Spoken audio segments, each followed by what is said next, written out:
I'm Mason Mount. You're listening to the London is Blue podcast.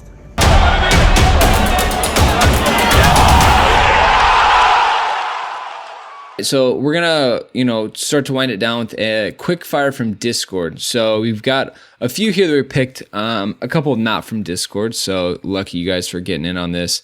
First one though from Eagle Eye Gibb saying, "How awesome was it to hear Frank speak of Tammy so highly?" Basically saying the top-notch players want that. They want the fifth spot, but sometimes you just miss. Is it just me, or is that leadership? Not false optimism, just total belief in his players. I mean, Dan, what it is a lie. Okay, Frank Lampard never missed. So he is clearly a world-class player that accepts not everyone is as good as he once was. It's man management. It's, you listen to Frank talk about the game, and he talked about being upset and watching Liverpool lift the trophy, but the pride he felt, how much in love he is with the determination of the players. He speaks on Tammy taking the opportunity, and that he needs to be someone who does that. He is absolutely trying to instill confidence in these players to build the right support mechanism around him. Every single player, a Chelsea player on that pitch, went to Tammy afterwards and rallied around him. And you think that this could break people who are, fragile and they can never come back from it. But you have to think with Frank there, with the organization of Chelsea behind him, that this is only going to be something that he builds upon. And again, I think Nick made the point earlier, he's going to make a whole lot more than he's going to miss. And it sucks that he missed this one, but you have to enjoy the way that Frank is always just kind of building the players up and not tearing them down. Yeah, look, Frank knows exactly how to deal with these moments. He had a few in his career, and I'm sure he wished that a manager, instead of yelling at him, would have maybe put his arm around his shoulder and said, "Hey, we're going to go get him the next time. Just keep your head up." That's what you need, and he did a phenomenal job. It also speaks to the confidence that he has in people who want that moment. Not everyone wants that moment. Aspie didn't take a penalty today. That was kind of weird. Barkley, smashed his, right? So I think Frank respects the want to. It's just now we have to refine the skills a little bit. We have to get everyone involved, and this thing will be going in the right direction. Number 2, Blindside Brian saying, "Will Pulisic start on Sunday? Kepa was amazeballs. Mount looked good. Great response to the loss at Man U." I tell you what, it's a minutes thing. Mount played, Barkley played, Pedro played. The only person that could potentially go in my mind, Nick, I'm thinking is potentially Willian. But, everyone's kind of on the same amount of minutes. The only thing that's down for him is he played all of his today versus last Sunday. I think Pulisic does start on Sunday. I think Pedro gets rested after 2 really long matches. Barkley comes back in, and I think Willian gets the spot on the left, and so that will give us a real look at Pulisic on the right. I don't think there was any accident today, Dan, that he ended up playing a fair amount of minutes on the right. That could just be a look ahead. Yeah, I think, I initially was going to say no, but kind of in reviewing those minutes as we talked about it here just now, that, yeah, I can see him start. And I think that Brian also makes some good highlights. That I think Mount looked good. Kepa obviously getting to trust maybe his defense a little bit more, getting a little bit more protection than he did last match. This was a great response. Kepa came out and collected a few high balls today, which we are not used to seeing. So I'd just like to point that out. De Gea, if you remember, was shockingly terrible on crosses when he first came from La Liga. So a step in the right direction, especially since he's not the tallest. Big Nash saying, "Do we play Kante on Sunday or rest him to prevent injury?" Obviously, we don't know, right? We were all told he's healthy. He's just not fit. And then he strolls out 120 minutes. You got Marco on Twitter saying that N'Golo Kante wasn't challenged enough, so he's going to bike home just for a nice little cool down. Nash, he's a superhuman. He's a freak. He's an endurance freak. The fitness team, the physios will know where he's at from a recovery status when it comes to Sunday. But Look, I mean, I don't think any of us are going to argue that if anyone can play this many minutes a short amount of time, he's the first one to be able to do it. Marco also had my favorite tweet of the day, which was, everyone's a gangster until a real gangster walks in the room. And it was a picture of N'Golo Kante. Smiling. Smiling, cheerful, of course. And it's 100% right. Everyone thinks they're a really great midfielder until they see a really great midfielder. And he was exquisite today. I would personally rest him on Sunday, Dan. Coming off an injury, I'm so fearful that we're not going to have a healthy N'Golo this year because we clearly need him. He's a difference maker. It's a knee injury, not a muscle injury. That's my only reservation, Dan, with that is it might be a pain management thing for him. Yeah, and look, we lost him 6 minutes into that Watford match or whatever it was, and we've still been dealing with the ramifications of that since then. So what I would say is let's figure out where he's at. The challenge is that our midfield is kind of, as Brandon pointed out last episode, in the most cheery way possible, our midfield's a little thin, and we've played most of them 120 minutes in the last, in this, and then we also had the United game. So there's already significant minutes on them. It's really going to be about what works best for everybody. I'm okay if he doesn't start. I think that will probably get some minutes, but whether he starts is a question mark to me. I was racking my brain to come up with another midfielder, and it's Billy Gilmore. Gilmore traveled over Bakayoko, just for context, for everyone wondering what's going on. Because we're resting Bakayoko for Sunday, that's what we're doing. Ed Nazar didn't travel a couple times last season. Look, I mean, you could play a 4-3-3 with Barkley instead of N'Golo. I mean, it's not out of the realm of possibility since we did that last year. Leaving Willian and Pulisic or Pedro on the wing, like it's all possible. So no trouble. All right. CT Davis saying, would you rather have Kovacic and Kante or Kante and Jorginho? Nick, what do you think on that one? Obviously, we've got your man crush Kante in there regardless, but he's assuming go back to 4-2-3-1. Kovacic, Jorginho. Right now, I would. God, it's tough, man. I think I would have Jorginho actually, which is random for me because I really like Kovacic a lot. But if Jorginho is going to play further back and let Kante just go be a world class footballer up front and be the actual pivot, which I did not think was going to happen, Dan, that invites some interesting thoughts into my head about how this could work.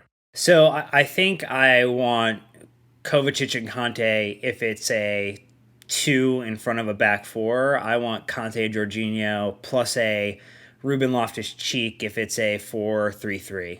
I think there are different ways that you can partner those two up.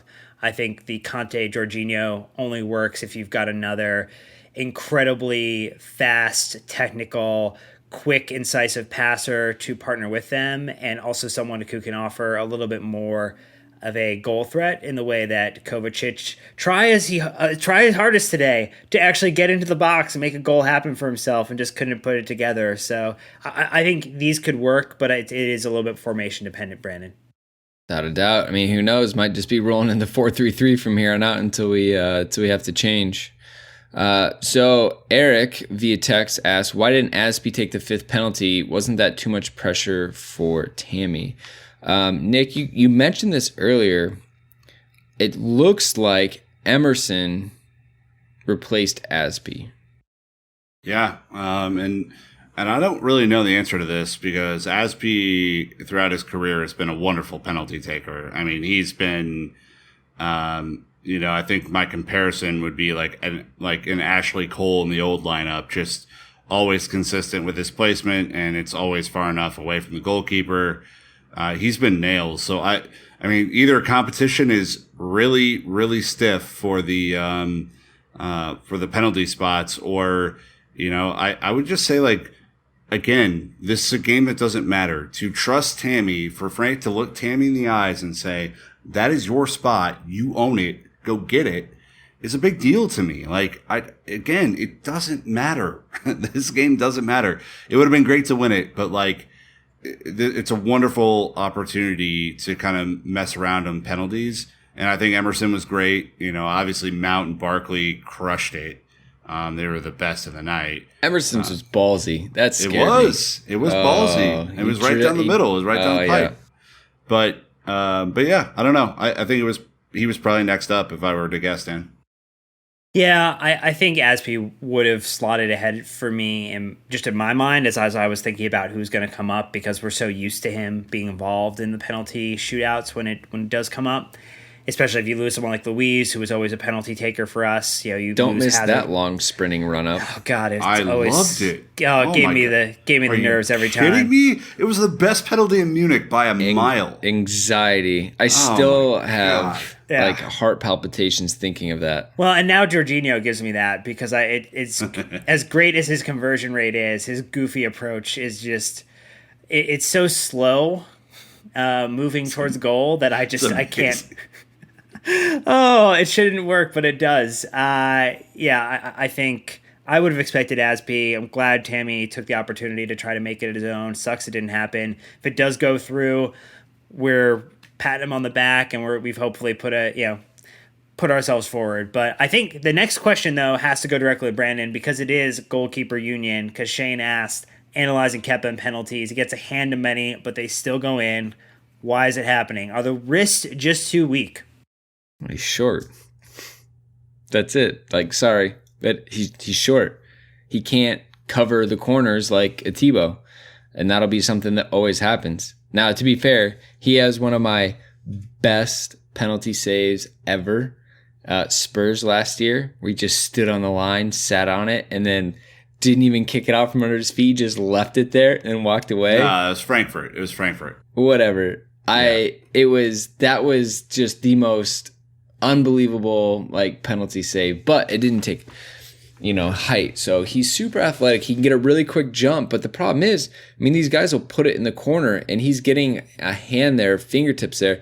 It's just not enough. And sadly, if he was 2-3 inches taller, he'd be digging these out. And so it's just a limitation he has. He's extremely athletic, so he's very quick to move laterally, but yeah, that's just a difference at the top level. I don't think Willie would do much better, to be fair. So I don't think that's something we have to go run to. All right, I'll let you guys pick one from these because they asked multiple questions. So Relaxed Maple says, first question, is Tomori a better option than Zuma to start with Christensen? Or 2, is Dave losing his magic? Or 3, does Tammy have the finishing ability to start over Giroud? Dan, pick one. I will answer the one about Dave losing his magic because I think he, for some people who are trying to preach patience with players are also getting on Dave right now for being a little out of sorts. And I think, again, he's being asked to do more and more and is, aging as a player. And so he has struggled in the past 2 matches. He's not been as consistent as we think previously, but Reece James could be coming for a spot. We know what competition has done to players previously, and it's going to take a lot to unseat him. Like, Reece James is not just going to walk in and magically one day, snap, replace Azpilicueta out of the lineup. Is he struggling and is it an opportunity spot? Sure. Is he going to have to work a little bit harder and work a little bit smarter than he has previously? Absolutely. But is he someone who has shown time and time again, whether you put him in a back 3, center back pairing, a left back, a right back situation that he can deliver? Absolutely. I will take does Tammy have the finishing ability to start over Giroud?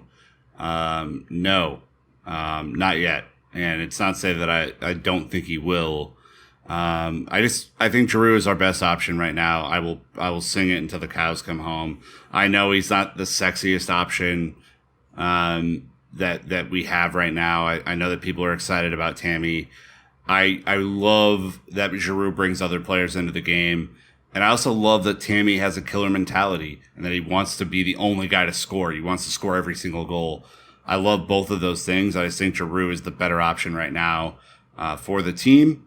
And it doesn't mean that there won't be minutes for Tammy, but Giroud's my pick, Brandon. Yeah, I think that Tammy is going to grow into it, but no, I don't think, Giroud's had an amazing career. He's proven himself literally over a decade. It doesn't mean Tammy can't, which is the exciting part about it. And then is Dave losing his magic? I thought he had a really poor first 20, 30 minutes, and I thought he grew into the match. So that was good to see. If he would have continued to make mistake over mistake, because now we're starting to get the Ivanovic comparisons when he just fell apart that season under Mourinho, and I don't see that. So again, he had a rocky reaction and then a good reaction for the rest of the game. So important to see. All right, and then the last one is Nikhil Luke saying, 1, is Kante Superman? I think we can just all agree yes. So you have other options. 2, is Mount best utilized on the left wing like today? 3, the Tomori substitution confused me. Was Christensen injured? Or 4, should we expect the same lineup on Sunday or play Mount / Barkley for Jorginho? Nick, there's a couple layups in there. We'll see which one you go with. I will let Dan take the Mount question. I would not expect the same lineup on Sunday. I don't know what formation we're going to play because I think Frank isn't formation, dependent or locked in. I think he's going to play whatever first of all, whoever is healthy enough to play, which is kind of our burn unit of players right now, so we got to deal with that. And then we also have to deal with like what we think the best attacking and defensive lineup that we can put out there is. I think you're going to see Barkley back. I think you're going to see Willian in. I think you're going to see Pulisic on the right. I think you're going to see Giroud. So you're probably some the same, some different, Dan. Yeah, no, I think that makes sense. I think I'll kind of transition into the Mount question a little bit. So, I think Mount can play either on the wing, the left wing, or he could play in that 10 role. I think he probably is better as that creative attacking midfielder, that 10, but he looked really solid playing on the wing today in the latter moments of the game. So, or in the late moments of regular time and then all of extra time. So I think he is someone who you want to will find opportunities into the match. And I think the other thing is he probably delivered one or two of the best set piece balls that we've seen in a really long time that didn't actually hit the first man or go out of bounds or get converted into like a weird we have to kick it to someone in bounds right near me so that we can actually try to get it off again. Like he looked really solid with that, Brandon. So I'm happy with his all-around game and what I think he's going to offer us this season. Both extremely I think positive for them today with Mount. I think so. I'm going to tie them together, the lineup and the Mount thing. I think Lampard is going to adjust the play to counteract Leicester, especially because they've had an entire week off. And Leicester love a good counterattack. So if we get exposed, they will hit us on the break, just like United. So, people might be playing in different positions, but they still know their role. They still know their strengths. They still know what they need to do. So it might be a 4-2-3-1, but really it's a 4-diamond-2 or whatever it is. It might say something on paper, but the players are going to go and adjust to whatever needs to be done. So it's just very situational dependent, but I think that is the pragmatic approach that Lampard has. It may look very different on a lineup sheet every single week, but all in all, we're typically going to kind of see the same types of performances out of these guys, just in different situations. I thought there's a really good shot today. Someone was talking about how Jorginho was essentially man-marking Firmino for a while. So that just shows, that's something Maurizio Sarri would never do. Lampard's like, okay, he's their point man. Let's go figure it out. Let's go try to nullify it. And it made Liverpool adjust. And that's what it's all about. It's all about a chess game, right? I'm going to you're doing one thing, I'm going to go cut it off. Now, what can you do to figure out the puzzle in a different way? And so that's what I'm most excited for Lampard and Jody and Joe and Eddie and the entire team of what they're going to do every single match this season. But overall, guys, super positive reaction. I think we can. Honestly, last comment here. It would not shock me to see a midfield 3 of any one of N'Golo Kante or Jorginho alongside Barkley and Mount in a midfield 3. I think they can both play the 8, quote unquote, as well. So I think if you're looking for tactical flexibility, if you're looking for guys who didn't play a ton of minutes, neither Mount or Barkley played a ton of minutes. So, you might see them alongside one of our more standard holding midfield players. Absolutely. All right. Well, that'll wrap us up. Listeners, a huge thank you to all of you out there. We've been getting a lot of love so far this season, so we hope we can continue to deliver on the podcast front for you. But yeah, next one up is Leicester on Sunday, so we'll be coming at you after that one. Another pod in the old inbox Monday morning per usual. But yeah, that'll wrap us up. So thanks for hanging out with us on this Wednesday evening. But until next time, Chelsea fans, you know what to do. Keep the blue flag flying high.